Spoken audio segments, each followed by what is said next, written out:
Hey there lads and lasses, Jim Bob here. Quick movie review for you today on Midnight Sun. Midnight Sun stars Bella Thorne as Katie. Now Katie has a rare disease called XP.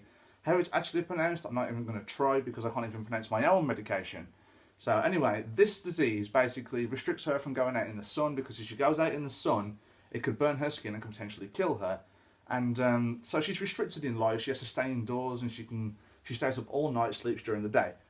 And every single day, at a certain time during the day, she looks out of her bedroom window to watch young Charlie go past her house, and he's played by Patrick Schwarzenegger, and he's the boy that she's been crushing on since she was a little girl. So I decided to watch this movie because I like to give any movie a chance, despite what I read online. I mean, the critics have completely hammered this film down. They've taught this film a new arsehole.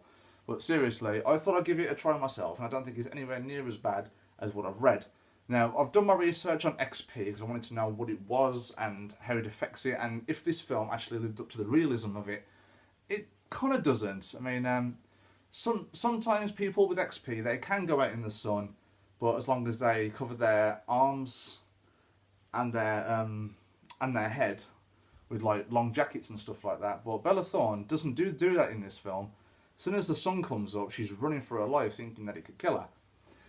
I think it could. I think it potentially could cause some harm, but I don't think that it would actually. The film doesn't make it out to be. The film makes it out to be worse than the disease actually is, and that's the research I've done on it. Now, personally, going into this film, I thought Bella Thorne's in this film, and I don't think she's particularly a very good actress at all. I mean, the films I've seen her in.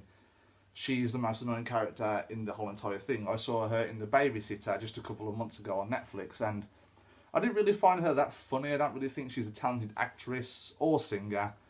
Bella Thorne's talent is basically modelling, and that's something I think she should stick to. But she was actually okay in this film. I mean, I was really surprised by her performance. I mean, it didn't blow me away. I didn't think it was fantastic, but for an actress of her standard, I thought it was pretty good, and this may be a turning point for her. Maybe she will become a pretty good actress in future, but with the way the critics have slammed this, I'm not entirely sure whether she'll get much work. But I don't think she's particularly a bad actress, I just don't think she's that good, and I'm glad that there are films that are still taking a chance on her, because I do believe that she may be good in the future. Now, as I said earlier, the realism isn't the same as the actual disease in real life. Like the film, you might think it's a bit of a joke. You think, okay, that's not what the disease is like at all.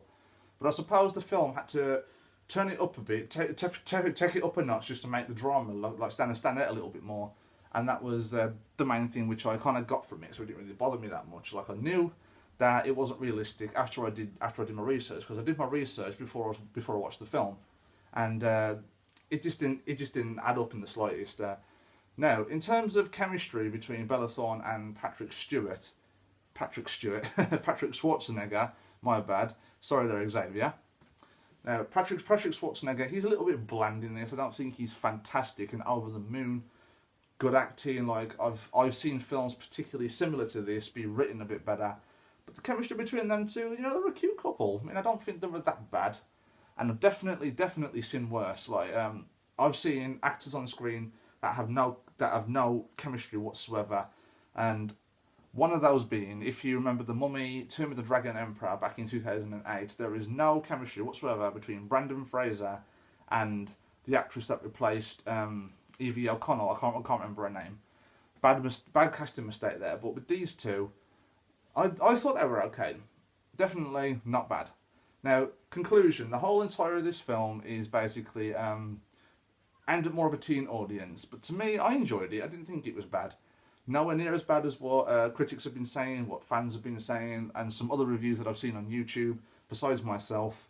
They didn't really like this film either. Now, to me, I think it's a very, very watchable film. I don't think it's bad, I don't think it's top 20 brilliant, but it's definitely in between the borderlines of okay and good, but it's not great. So overall, Midnight Sun, I'm going to give it 6.5 out of 10 from Jim Bob Talks Movies. Thank you very much, guys. Like and subscribe, and I'll see you next time. Bye-bye.